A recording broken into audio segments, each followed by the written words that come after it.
पलक काले रंग वाली लड़की थी, जिस वजह से उसके स्कूल में हर कोई उसके काले रंग को लेकर उसे चिढ़ाता था, खासकर उसकी अपनी क्लास के टीचर और बच्चे।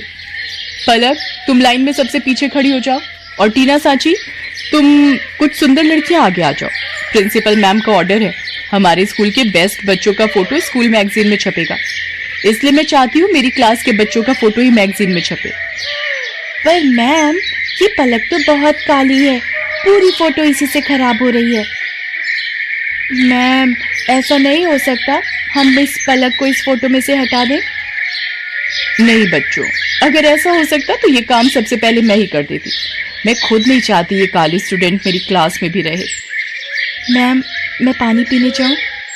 हाँ जाओ, मेरे सिर पर खड़ी मत रहो, और हो सके तो थोड़ा पानी से मुंह धोकर भी आ जाना, शायद तुम्हारा काला रंग चेहरे से उतर जाए और फोटो थोड़ी अच्छी आ जाए।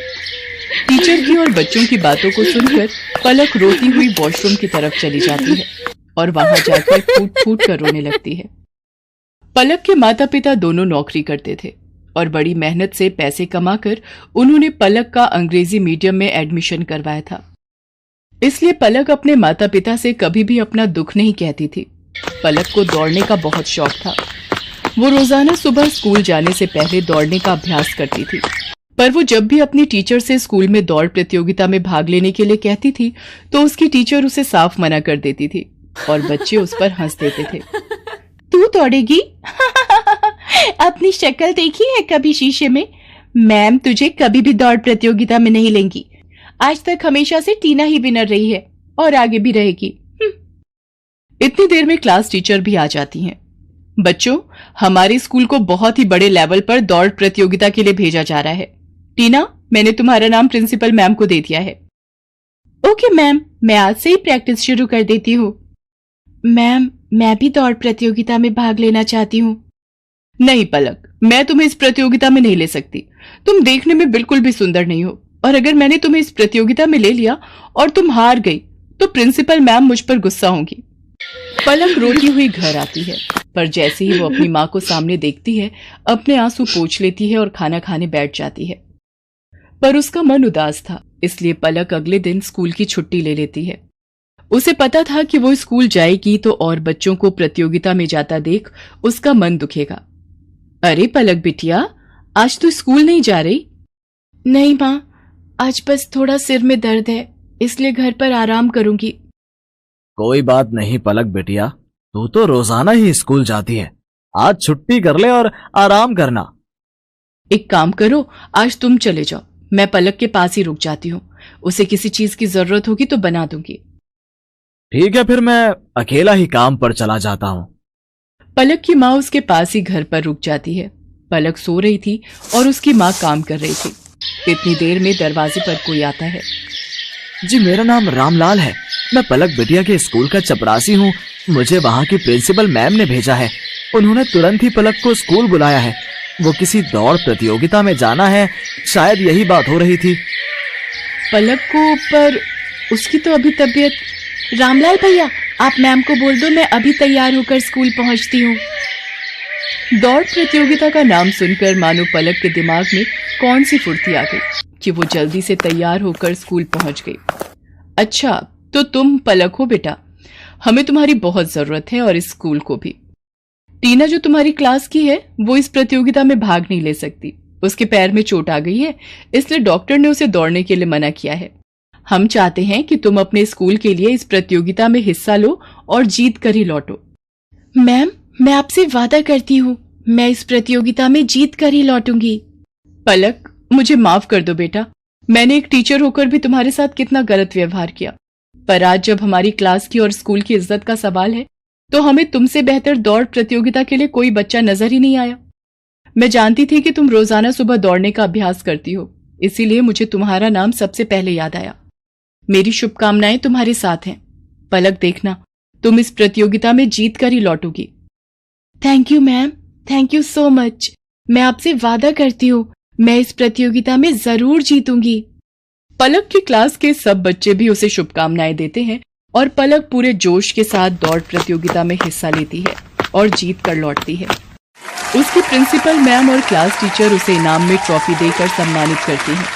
ट्रॉफी लेकर पलक घर पहुंचती है प्रतियोगिता जीतने की खुशी पलक के माता पिता उसके चेहरे पर साफ साफ देख रहे थे। उस दिन के बाद से पलक को कभी भी कोई भी उसके काले रंग के लिए नहीं बोलता था, बल्कि सब उसकी बहुत तारीफ करते थे। रामलाल अमन कुमार के घर नौकरी करता था।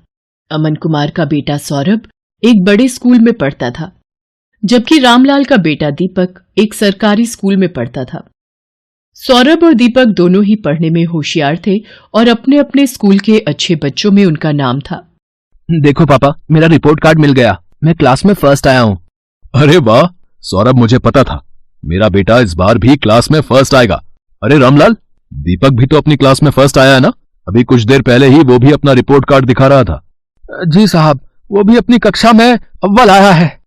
पापा, सरकारी स्कूल में पढ़कर तो कोई भी फर्स्ट आ जाता है, वहाँ की पढ़ाई तो बहुत आसान है। दीपक ने कोई बड़ा काम नहीं किया, एक छोटे से स्कूल में फर्स्ट आकर। सौरभ, ये लो लड्डू, मैं फर्स्ट आया हूँ ना तो बापू ने सबको बांटे हैं। मैं नहीं खाता ये बेकार से लड्डू। मॉम, वो चॉकलेट बादाम कहाँ हैं जो आपने सबको खिलाए हैं? मेरे पापा तुम्हारे बापू की तरह सस्ते लड्डू नहीं लाते, वो तो चॉकलेट ड्राई फ्रूट लाए हैं।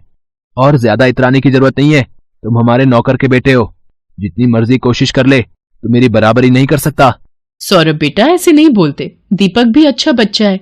मॉम, मुझे दीपक एक आंख नहीं भाता, मेरे सामने पापा उसकी तारीफ करते रहते हैं, मुझे बिल्कुल अच्छा नहीं लगता। मैं कपिल के घर खेलने जा रहा हूँ। सौरभ को दीपक से नफरत थी। दीपक भी उसकी तरह पढ़ाई में बहुत अच्छा था।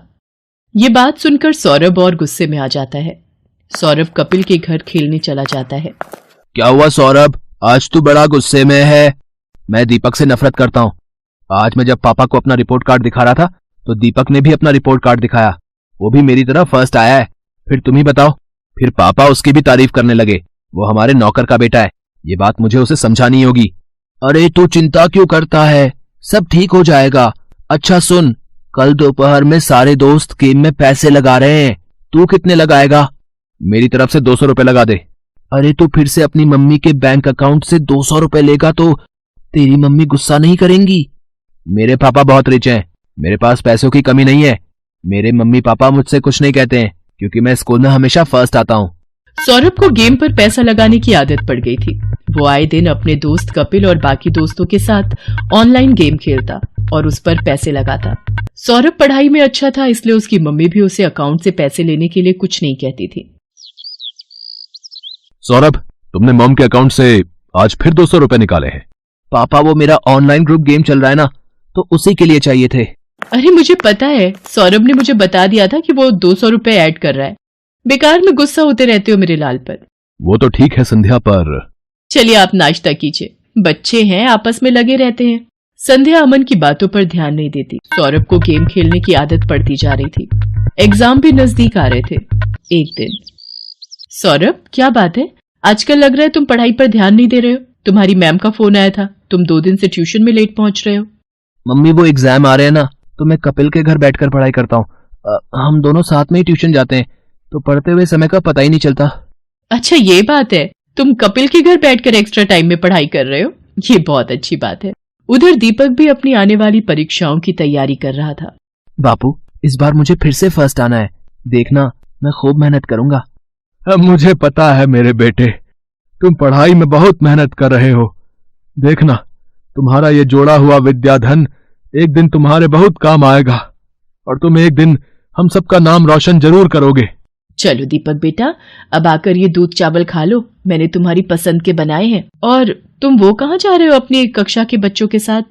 माँ, मैं साइंस म्यूजियम देखने जा रहा हूँ, वहां पर विज्ञान संबंधित बहुत से उपकरण हैं। टीचर बता रही थी हमें वहां जाने से बहुत कुछ सीखने को मिलेगा। अच्छा, ये तो बहुत अच्छी बात है। दीपक स्कूल के बच्चों के साथ साइंस म्यूजियम देखने जाता है। वहां उसे प्राइवेट स्कूल के बच्चे भी दिखाई देते हैं, जिनमें सौरभ भी होता है। सौरभ, ये तो वही लड़का है जो कई बार तेरे घर पर भी देखा है। अरे ये हमारे नौकर रामलाल का ही तो लड़का है, गरीब नौकर का बेटा है ये। हाँ, ये नौकर का बेटा है, फिर तो ये भी नौकर हुआ। सब बच्चे दीपक पर हंसने लगते हैं। दीपक घर आकर सुस्त और उदास हो जाता है। बापू, सब बच्चे मुझे नौकर का बेटा कहकर चिढ़ा रहे थे, सब बच्चे मेरे ऊपर हंस रहे थे। अरे मेरे बच्चे, तू इतनी सी बात पर बुरा मान गया? मैं तुझे तभी तो पढ़ा लिखा कर बढ़ा रहा हूँ ताकि तू पढ़ लिख कर बड़ा आदमी बन सके और पैसे कमा सके। रामलाल की बातों को सुनकर दीपक में हिम्मत आ जाती है और वो खुश हो जाता है और खूब मन लगाकर पढ़ाई करने लगता है। अगले दिन दीपक स्कूल जाता है तो उसकी टीचर उसे कक्षा में पूरे साल अच्छा करने के लिए पुरस्कार देती है। दीपक ने पूरे साल बहुत मेहनत करके अव्वल स्थान पाया है, इसलिए दीपक को स्कूल की तरफ से कक्षा में best student of the year का अवार्ड दिया जा रहा है। और मैं जानती हूँ कि फाइनल एग्जाम जो आने वाले हैं, दीपक उसमें भी फर्स्ट क्लास पास होने की पूरी कोशिश में लगा होगा। Thank you ma'am. सब बच्चे तालियां बजाकर दीपक की प्रशंसा करते हैं। घर आकर दीपक अपने बापू और माँ को सारी बात बताता है। अरे वाह, ये तो बहुत सुंदर पुरस्कार है। जीते रहो मेरे बच्चे। बापू, मैं ये पुरस्कार अमन अंकल को दिखाकर उनका आशीर्वाद लेना चाहता हूँ। ठीक है बेटा, चल तू उनका भी आशीर्वाद ले ले। संध्या, तुम्हारे बैंक अकाउंट से 1 लाख रुपए निकल गए और तुम्हें पता तक नहीं। मैं भला इतने पैसे एक साथ कहाँ खर्च करूंगी? मुझे भी कुछ समझ नहीं आ रहा, ये सब कैसे हो गया?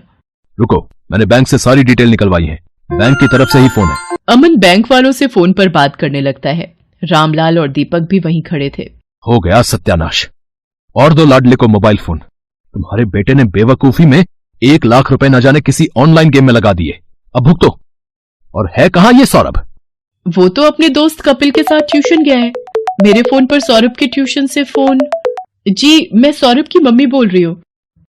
क्या सौरभ ट्यूशन नहीं आ रहा? पर जी ठीक है, सौरभ पिछले 1 हफ्ते से ट्यूशन नहीं जा रहा। तभी सौरभ आ जाता है। क्यों सौरभ, ट्यूशन से आ गए? जी पापा। अब तुम झूठ भी बोलने लगे हो। तुमने 1 लाख रुपए किसी ऑनलाइन गेम में लगा दिए और 1 हफ्ते से ट्यूशन भी नहीं जा रहे हो। 2 दिन बाद तुम्हारे फाइनल पेपर हैं। Papa mummy, I am sorry. मैं कपिल के बहकावे में आ गया था और उसी की वजह से आज मैं स्कूल टेस्ट पेपर में भी पहली बार फेल हो गया। अरे रामलाल, तुम कब आए? और दीपक बेटा, ये तुम्हारे हाथ में क्या है?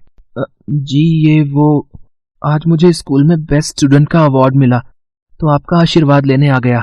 जीते रहो बेटा, खूब तरक्की करो। अमन दीपक को आशीर्वाद देकर चुपचाप अपने कमरे में चला जाता है। पापा, क्या मैं अंदर आ सकता हूँ? मुझे अभी तुमसे कोई बात नहीं करनी सौरभ, अपने रूम में जाओ। मम्मी पापा मेरे से नाराज है, वो मेरे से बात नहीं कर रहे। सौरभ, अगर तुम्हें सच में अपनी गलती का एहसास है तो अपनी गलती को सुधारो, फिर तुम्हारे पापा का गुस्सा ठंडा हो जाएगा। मुझे पता है मम्मी, मुझे क्या करना है। सौरभ ने अब कपिल और उसके दोस्तों के साथ गेम खेलना बंद कर दिया और खूब मन लगाकर पढ़ने लगा। पर 2 दिन बाद उसका मैथ्स का पेपर था। उसने ट्यूशन की बहुत छुट्टियां ले ली थी और उसका कोर्स अभी बहुत बाकी रह गया था। मम्मी, मेरा बहुत सारा सिलेबस अभी रिवीजन के लिए बाकी है, मैं कैसे कर पाऊंगा? कुछ सवाल तो मुझे समझ भी नहीं आ रहे। सौरभ, तुम एक काम क्यों नहीं करते? दीपक की मैथ्स बहुत अच्छी है, उसके मार्क्स भी बहुत अच्छे आते हैं और मैंने सुना है अब तो सरकारी स्कूल की पढ़ाई भी बहुत अच्छी हो गई है और प्राइवेट स्कूल की किताबें और सरकारी स्कूल की किताबें एक जैसे कोर्स की पढ़ाई जाती हैं। मम्मी, क्या दीपक मेरी मदद करेगा? मैंने हमेशा उसके साथ गलत व्यवहार किया है। कोई बात नहीं, पर अब तुम्हें अपनी गलती का एहसास है, ये बहुत बड़ी बात है। रामलाल, दीपक को जरा बुला लाओ, सौरभ को मैथ्स में उसकी सहायता चाहिए। हाँ हाँ मालकिन, मैं अभी बुला लाता हूँ। सौरभ दीपक की सहायता से मैथ्स के पेपर की तैयारी करता है और बाकी सभी विषयों में भी सौरभ अब दीपक के साथ ही पढ़ने लगा। सौरभ भी दीपक की तरह अपने स्कूल में फर्स्ट आता है। सौरभ, तुम्हारा रिजल्ट देखकर मैं आज बहुत खुश हूँ। पापा, ये सब दीपक की वजह से ही हुआ है, इसने मेरी एग्जाम के दिनों में बहुत हेल्प की। थैंक यू दीपक। रामलाल, तुम्हारा बेटा दीपक बहुत होनहार है, देखना ये एक दिन जरूर बड़ा आदमी बनेगा। अमन अंकल, एक दिन मैं भी आपकी तरह ही बड़ा बिजनेसमैन बनूंगा। दीपक की बातों को सुनकर रामलाल की आंखों में खुशी के आंसू आ जाते हैं और वो दीपक को गले से लगा लेता है। Best buddies. Hello friends, thanks for watching this video. अगर आपको ये वीडियो पसंद आया है तो प्लीज लाइक, सब्सक्राइब, कमेंट्स करें इस वीडियो पर और हाँ, शेयर करना भी ना भूलें। और भी मजेदार वीडियो देखने के लिए नीचे दिए गए बेल आइकॉन को दबाएं। देखते रहिए बेस्ट बडीज।